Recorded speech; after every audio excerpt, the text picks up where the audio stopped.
Halo semuanya, Assalamualaikum. Bagaimana kabarnya anak-anak hari ini? Alhamdulillah, luar biasa, tetap semangat, Allahu Akbar. Alhamdulillahirrabbilalamin. Anak-anak harus tetap semangat belajar ya.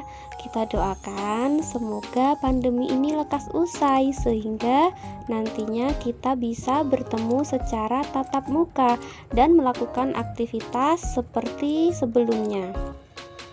Nah, sebelum kita masuk ke subtema 3, Bu Halif akan membacakan sebuah ayat yang berhubungan tentang tema kita hari ini.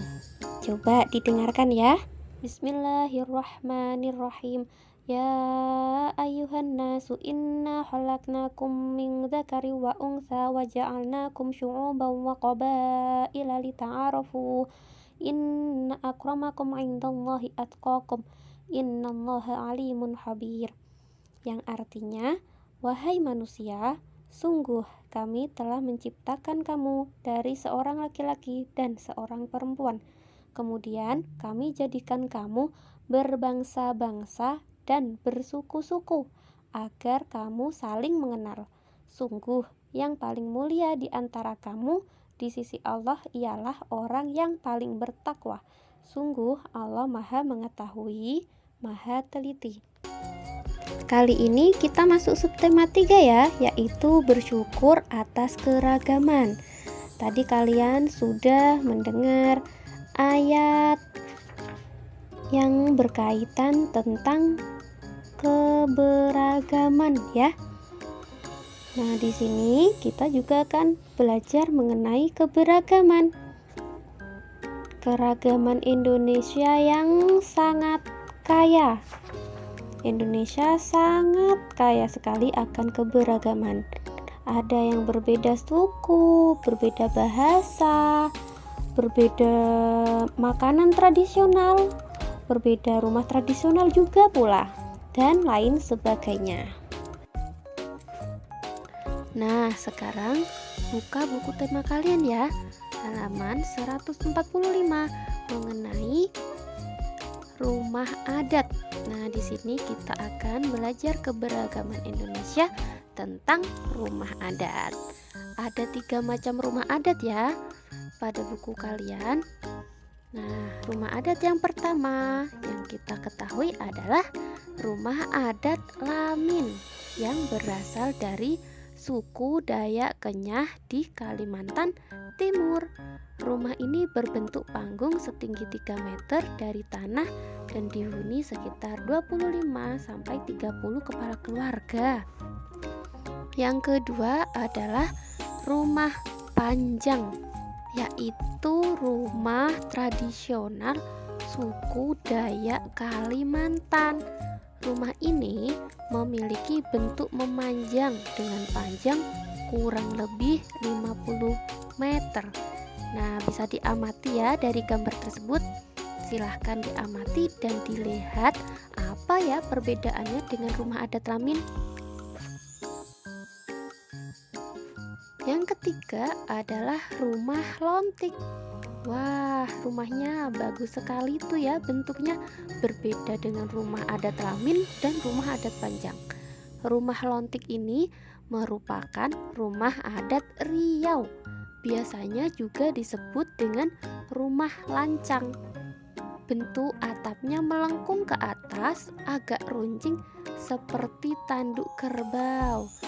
Nah, bisa diamati ya teman-teman perbedaannya dengan rumah adat Dayak Kalimantan ataupun rumah adat Dayak Kenyah di Kalimantan Timur. Alhamdulillahirrabbilalamin. Bagaimana? Sekarang sudah tahu ya bahwa Indonesia memiliki berbagai macam rumah adat. Sekarang kita akan memasuki pembelajaran bahasa Indonesia ya, yaitu tentang gagasan pokok dan gagasan pendukung. Sebelum kita masuk ke pengertian gagasan pokok dan gagasan pendukung, kalian harus terlebih dahulu mengetahui contoh paragraf. Nah, berikut adalah contoh dari sebuah paragraf. Paragraf yaitu bagian dari sebuah karangan atau tuturan kata yang terdiri dari gabungan beberapa kalimat yang memiliki suatu informasi dengan ide pokok sebagai pengendalinya. Lalu, apa yang dimaksud dengan gagasan pokok? Nah, gagasan pokok adalah ide utama yang dibahas dalam suatu bacaan, dapat berupa kalimat inti atau pokok paragraf. Gagasan pokok ini biasa disebut juga dengan gagasan utama, ide pokok, atau pokok pikiran. Jadi, kalian jangan bingung ya jika ada pertanyaan di mana gagasan utamanya, atau di mana letak ide pokok, atau di mana letak pokok pikiran. Mereka semua memiliki arti yang sama dengan gagasan pokok. Gagasan pokok ini dapat dilihat pada kalimat utama. Nah, kalimat utama itu terletak bisa di awal paragraf atau di akhir paragraf. Ciri kalimat utama yang berada di akhir paragraf yaitu ditandai dengan kalimat oleh karena itu, oleh sebab itu. Dengan demikian,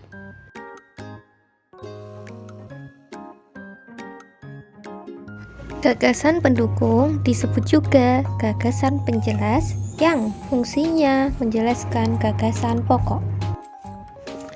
Gagasan pendukung atau penjelas umumnya dinyatakan oleh lebih dari satu kalimat.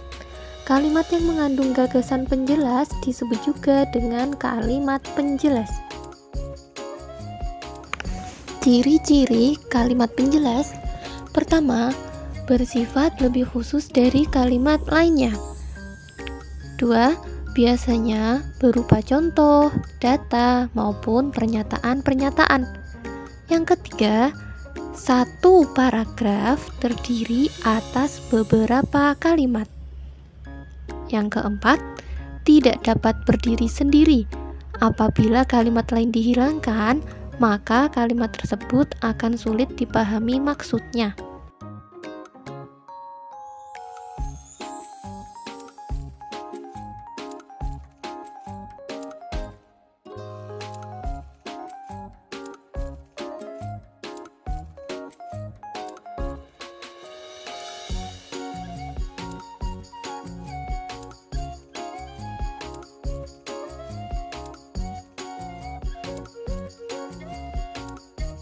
Sekarang perhatikan dan amati teks bacaan berikut ini ya.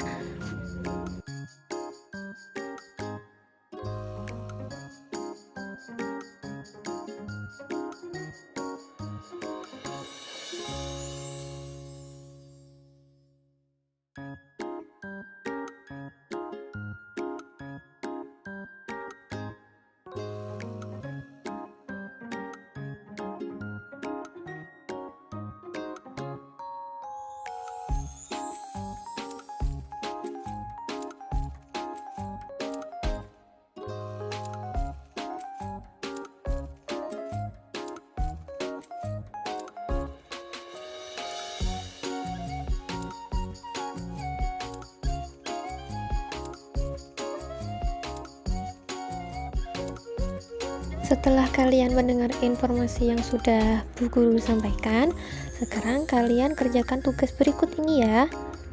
1. Jelaskan tentang gagasan pokok. 2. Jelaskan tentang gagasan pendukung. 3. Apa gagasan pokok dalam teks paragraf ketiga? 4. Apa gagasan pendukung pada teks paragraf ketiga? Tugas muatan IPS yaitu carilah 5 gambar rumah adat Aceh, Tongkonan, Balai Batak Toba, Bayi Leo, dan Bangka Belitung. Kemudian temukan apa perbedaan rumah adat dari masing-masing daerah tersebut.